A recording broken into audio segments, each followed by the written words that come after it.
Welcome, Gail. Thank you, Chris. Thank you, Peter. That was lovely, Diana. Thank you for sharing.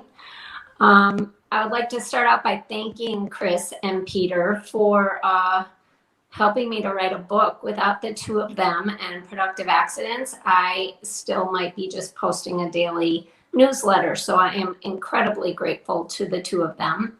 I met Peter through the Akimbo workshop, the Creatives Workshop, and then he introduced me to Chris, who introduced me to his editor, Nusha. And those connections gave me the courage and confidence to pull together a number of essays I've written over the last several years into a book.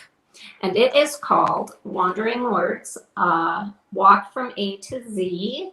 And it was inspired by, thank you. You're welcome. By a gift I was given a number of years ago.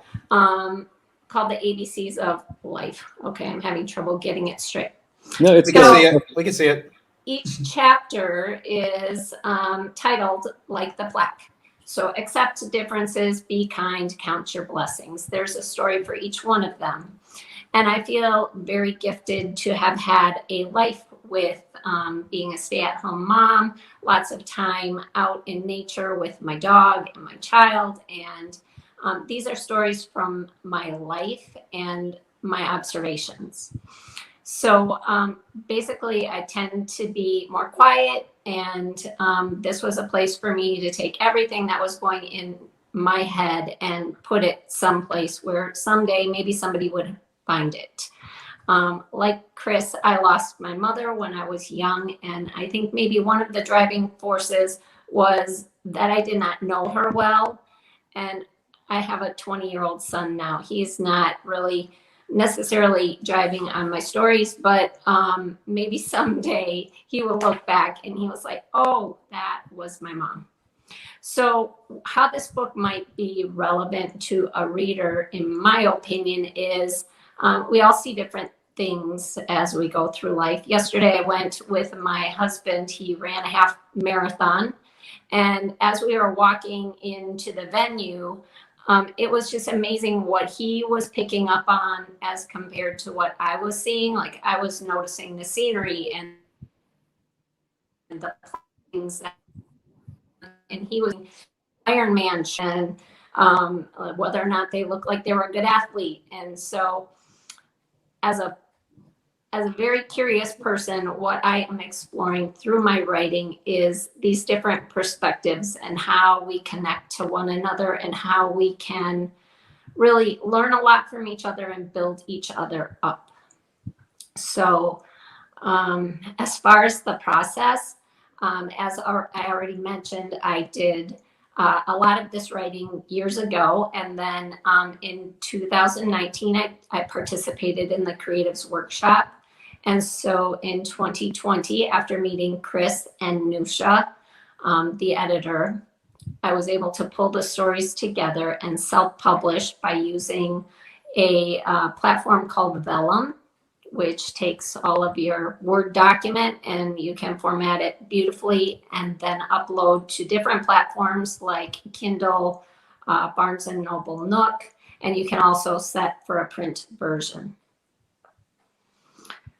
And I'm not used to talking maybe for 10 minutes straight. So I can help with some questions. You don't have to. Yeah, go ahead, Peter. I would be happy to do a little bit of reading from the introduction. That's a good idea. Oh, yes, please. And then I would like I'd love to hear it. If you guys would ask me some questions. So from the library shelf, it whispered, "Pick me." Who was I to refuse such a request? For books had chosen me a time or two before and changed me for the better. And so it was that the Wander Society by Carrie Smith and I traveled home together. I saw myself within the pages of a book filled with wisdom on walking and self-awareness. I have been wandering almost daily from an early age, often with a foreleg by my side. Falling into reverie while surrounded by nature affords me space to explore the content of my mind. Who are you? Why do you think that? Where did that idea come from? Why are you afraid? What do you love? Who might you become? In the spring of 2016, I came across a writing challenge, 100 naked words. I was intrigued. Could I write 100 words per day? What would I say? What might come of it? I began with a sorry little story that wore all of my labels: name, age, marital status, nationality, and occupation, or lack thereof. The first 2 paragraphs of the post showed a tiny flame of potential, though. Here goes nothing, or possibly everything, as I offer up my first post to 100 naked words. I would like to thank Johnson for allowing me to contribute to what promises to be an interesting collection of work. I am starting today with some simple demographic facts to give the reader some insight into my writing perspective. It is not my goal to help anyone. It is my goal to offer a viewpoint that is uniquely mine. Some will agree and others will not, but I hope all readers will try to see the world as I see it. Empathy is underrated. I set out on an unexpected road of transformation, changing my life and therefore the lives of others. A woman who didn't think she had a creative bone in her body found she had a few. So, Excellent.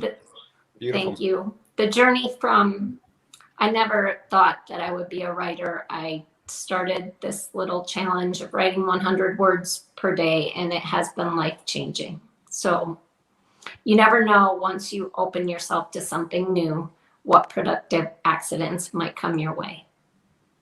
Completely agree. And what I really liked about, well, the Creatives Workshop was basically a virtual class, effectively, right? That you're doing, in your part-time. And the way I think about it is the idea was to create a 100-day streak in whatever you were trying to create. So if you're a poet, pick up your pen every day and write a poem. If you're a musician, pick up your guitar. If you're trying to finish a book, pick up your laptop. And for me, I literally drew a 10 by 10 grid of on a piece of cardboard beside the bed. And if I picked up the laptop for 5 minutes or more in a given day, then I put a dot in a square. And 100 days later, I had the draft for the book and everything else. But after that whole Creatives Workshop, Gail has formed this little subgroup called the Hedgehogs. And we've been having Friday night Zoom calls for about a year. And Gail is the one that just sort of sits there listening, observing. And then she brings out the wisdom at the end. But you're the driver behind that, which I think is magic. And at one stage you said, I went into a coffee shop this week and I met an 88-year-old gentleman and he was really interesting and I'm going to go back and interview him. And I said, well, my dad's 88. Maybe you could interview him as well. And I think the woman in Ireland said, yeah, my mum's at 88 or something. I said, well, why don't you do an 88-year-old series? And then that became a project. And then I connected you to my parents and you interviewed them and turned that into a poem. And anyway, all this magic kept on happening. So thank you, Gail. It's been amazing.